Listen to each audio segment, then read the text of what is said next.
this forward. Boy, Bharat Beyond the 3rd of May, life versus livelihood, where earlier overwhelmingly life won, is livelihood slowly catching up, and is this balance now slowly tilting? It's the question that we are asking. Let's go to our guests who've been patiently waiting.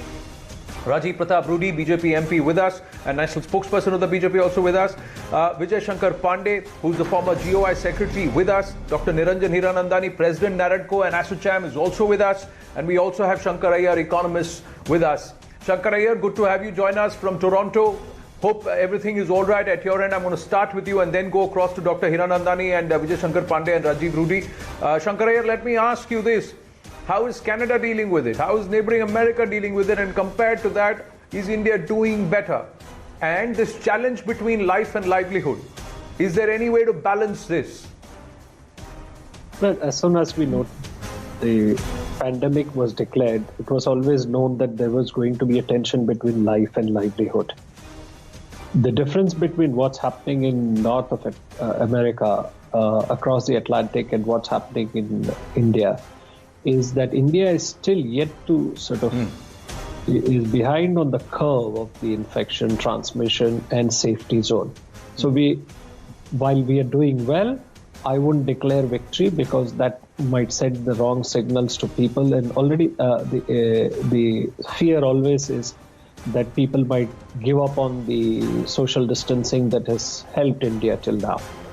The point that on the economic front, the difference is that Canada, America have all announced their packages, their stimulus packages, even before the lockdown is lifted.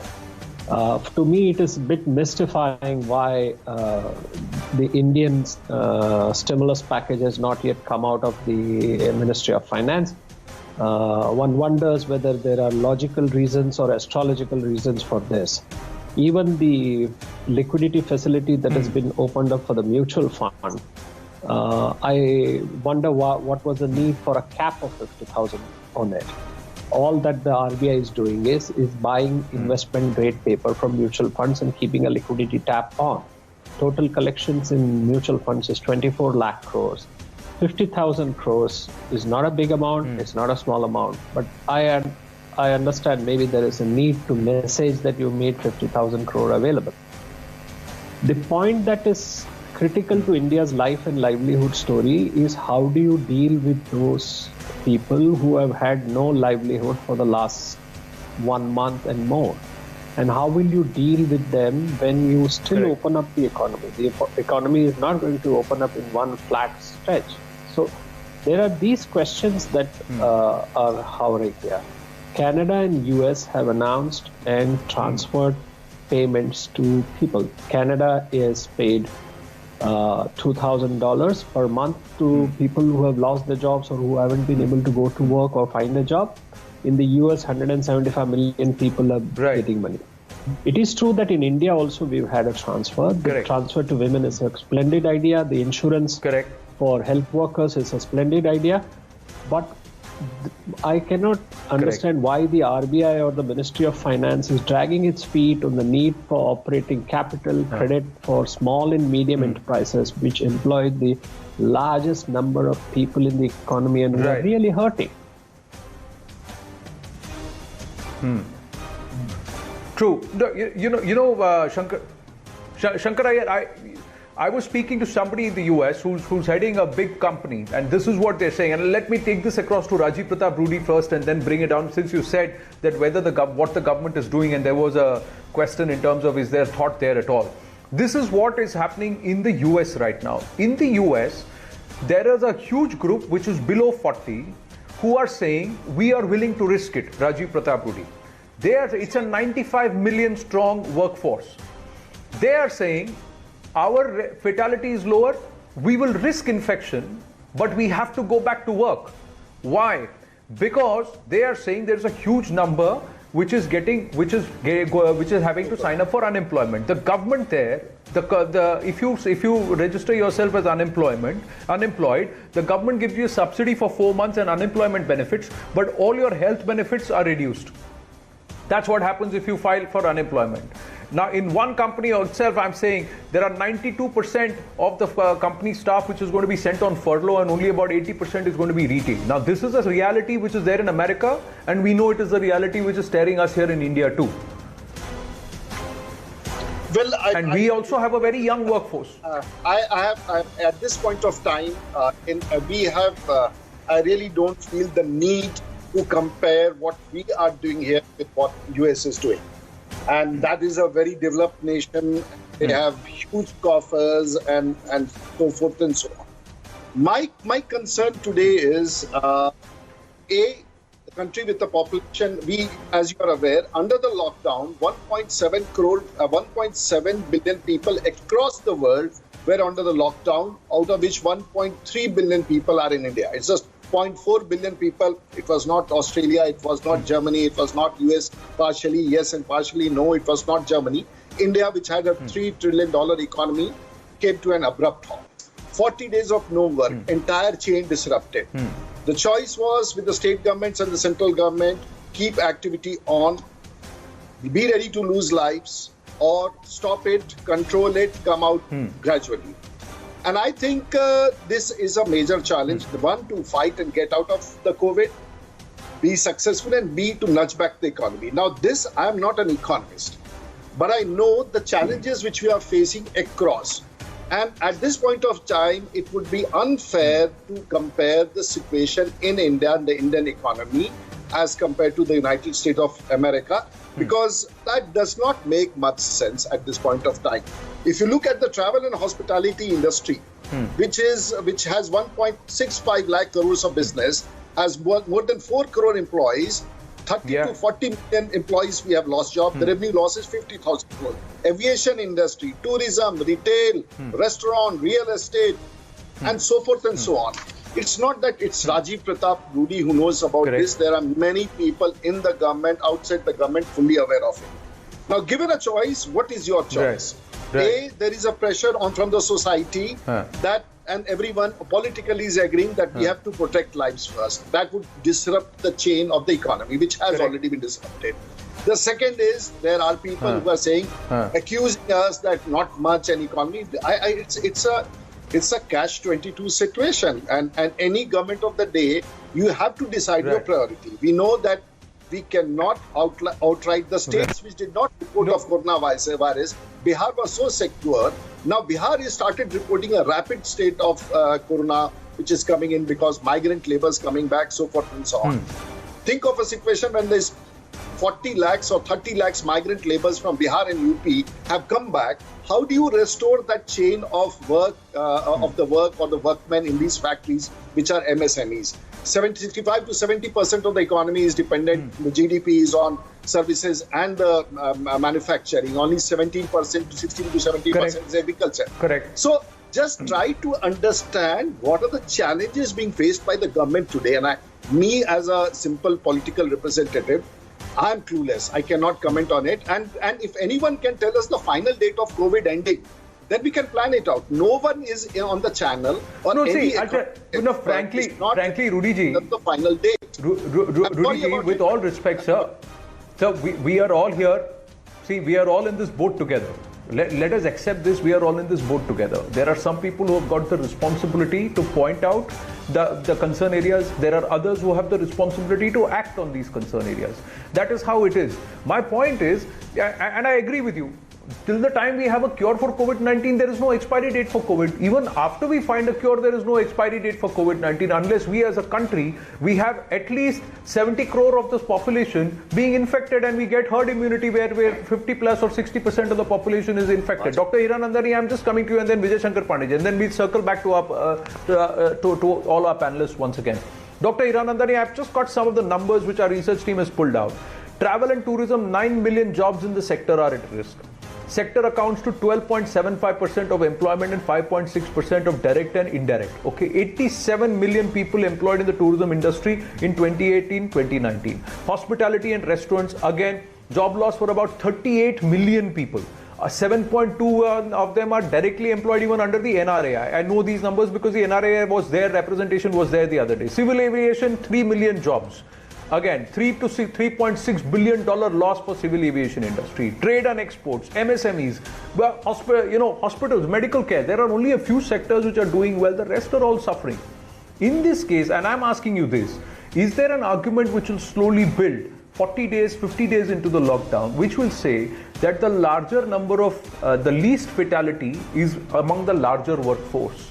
That means fatality of 40 below is the least, and we have at least 70% of our workforce in that age. Now, can we look at striking a balance?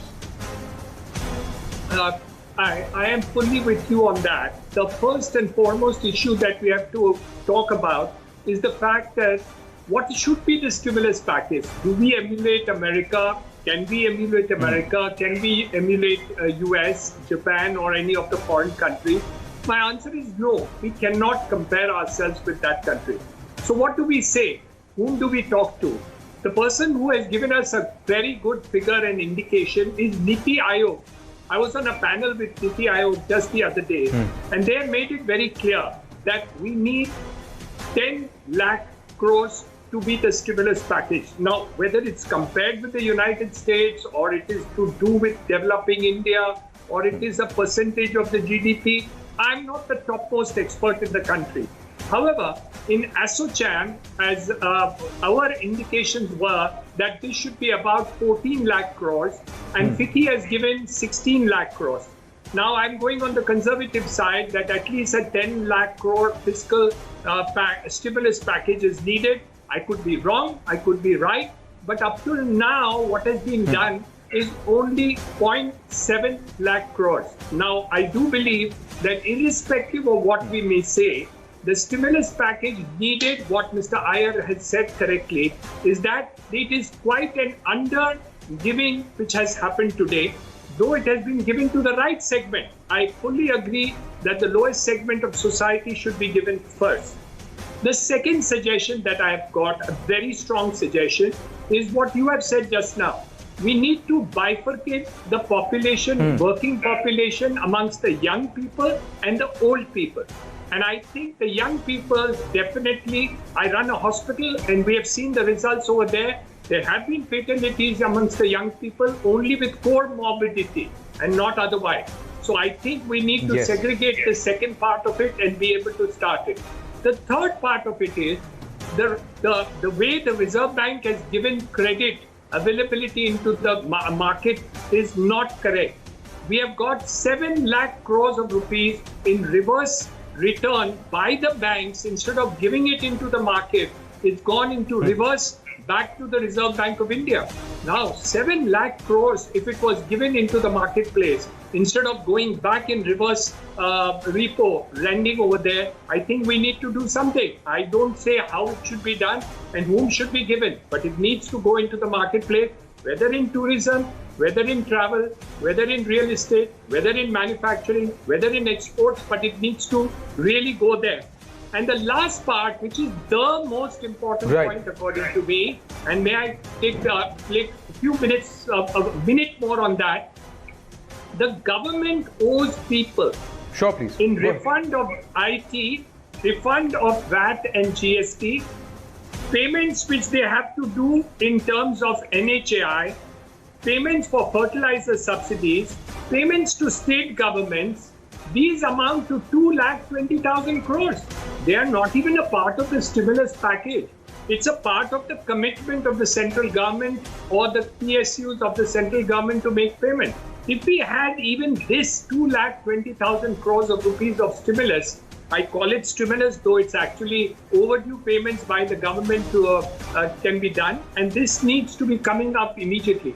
Even if this is started, I think it will make a world of difference. So the figure, 10 lakh crores, as per Niti Aayog, as per ASSOCHAM and NAREDCO, we are saying 14 lakh crores, but 0.7 lakh crores is certainly not enough. So that's one part of it. And the second, workers must start working, whether, and especially young people, old workers and those with comorbidity and other parts should not be permitted to work, because then they be kept. And the number. So congratulations to the Prime Minister and the government for maintaining health of the people. I think wonderful job, but now livelihood is as important as taking care of life. I think about time we started. Sir, very well very well said out there, sir, and some great points elucidated. And even if you were to take the Niti Aayog's number of 10 lakh crore, you are saying 2,20,000 crore is already supposed to be overdue. It's not even stimulus. You just have to pay these monies. These are overdue.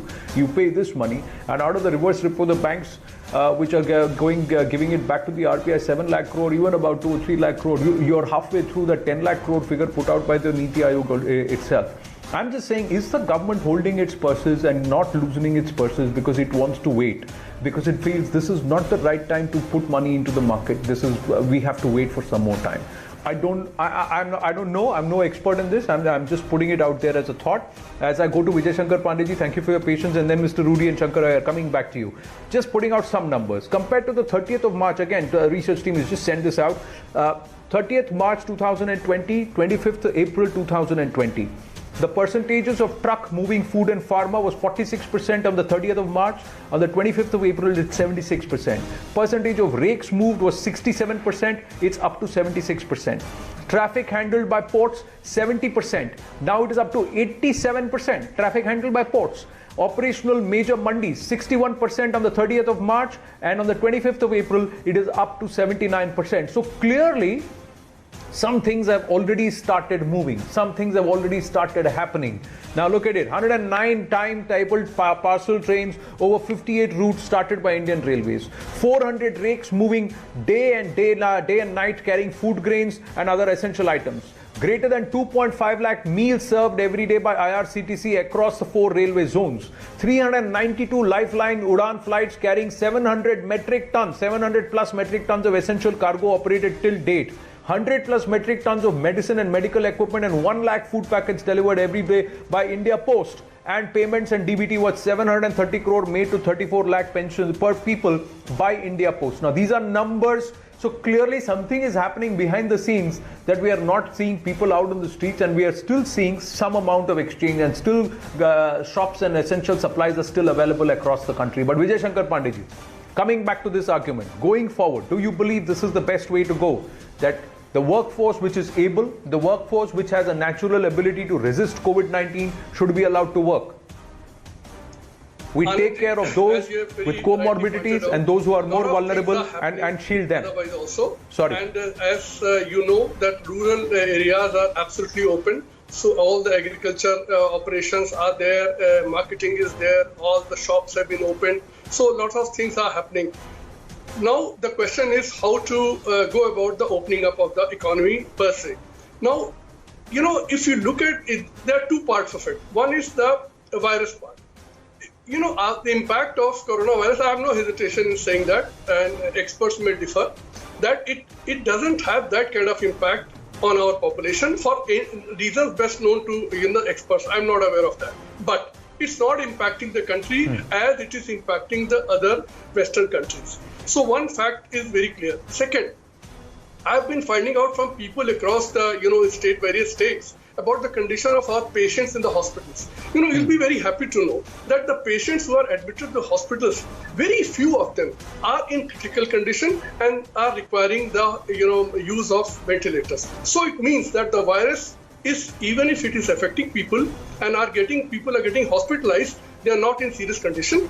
And as some experts are already saying, that some medication, I'll not name those medicines because they are already in the public domain, they are having effect. And then the fourth thing is that the plasma therapy, it is also working somewhere. So overall, if you look at the picture, we are slightly comfortable as compared to other countries. And we, as far as the treatment goes, we are not in a position that our health system has been overwhelmed.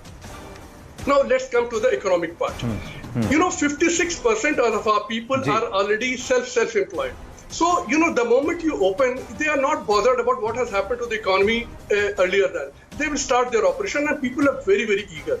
They are waiting. They are desperate now to go out and work. So time has come, allow them to work. As you've already mentioned, a lot of things are happening. The truck operation, why it has not picked up?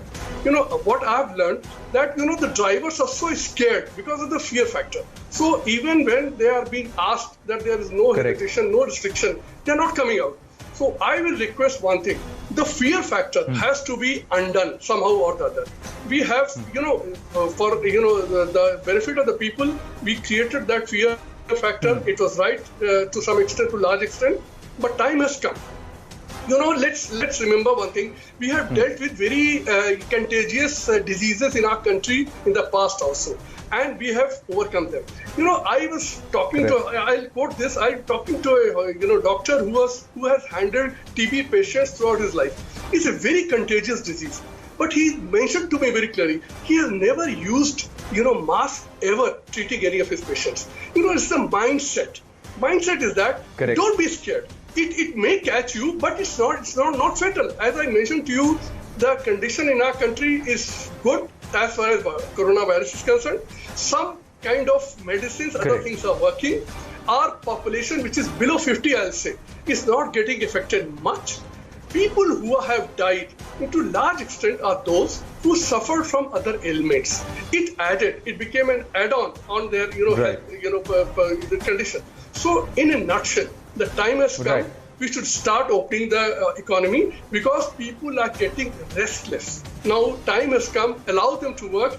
And as far as the economy is concerned, we are not a totally a capitalist economy that, we are. I understand, sir. I understand, sir. But I'm going to take your own example here that we cannot then make them absolutely fearless because there has to be a certain level of fear. In fact, a lot of doctors, and I'm going to go back to Shankar Iyer, a lot of doctors said that, COVID-19 is going to teach us a few hygiene factors and a few habits which will help us overcome far more life-threatening and communicable diseases. The biggest one of them is the biggest challenge is TB. Perhaps the COVID-19 habits will help us control the spread of TB and actively identify more TB patients compared to COVID-19 patients, is what a doctor also said. And he says, no, I'm saying it with all the more seriousness because TB is the most lethal disease. COVID-19 mortality rate is less than 3%. TB claims 3,330 people every day. Yes, Shankar Iyer. And then final comment with Rajiv Pratap Rudy. Yeah. I think, Anand, we must be very careful when we say that fear should be dismantled, because it is fear which has kept the transmission and helped the government, and the Prime Minister's message has been about that need to flatten the curve. So we have to be very careful when we say how we proceed from here. Singapore has had a second wave. They're talking about the third wave. Sweden has had a second wave. So we don't know enough about the virus to say how it will process or how it will affect people. Yes, there is a need to open up the economy, and that has to be planned. Now, how do you keep workers safe and workplace safe? These are issues. You might be able to use the Aadhaar platform to store data on who's been tested or not tested. The Aadhaar QR code could be used for clearing people. So we already have a digital infrastructure. We have NPCI for direct benefit transfer payments. Yes, we are not as big an economy. We are not a G7 economy like Canada or America. But you can't be waiting for the eventuality to act. It is a fact that for 40 days people have not had jobs. Maybe 30 to 32% of the economy is working. It is a fact that all those people who are on daily wages, who are self-employed, have had no income. Right. So these people form the supply chain, as do MSMEs. So we have to plan this. So the balance between life and livelihood, we have to come up with a technocratic solution which is acceptable politically, which is where the whole architecture of government comes into play. It's not, we cannot now wait for an expiry date on COVID, because there is no expiry date for COVID. We know we have finite resources and infinite needs.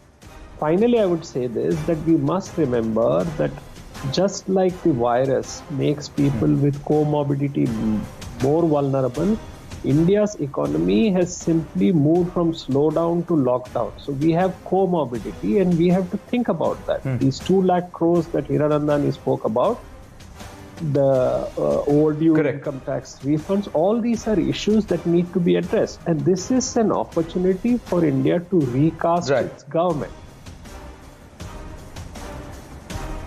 Right.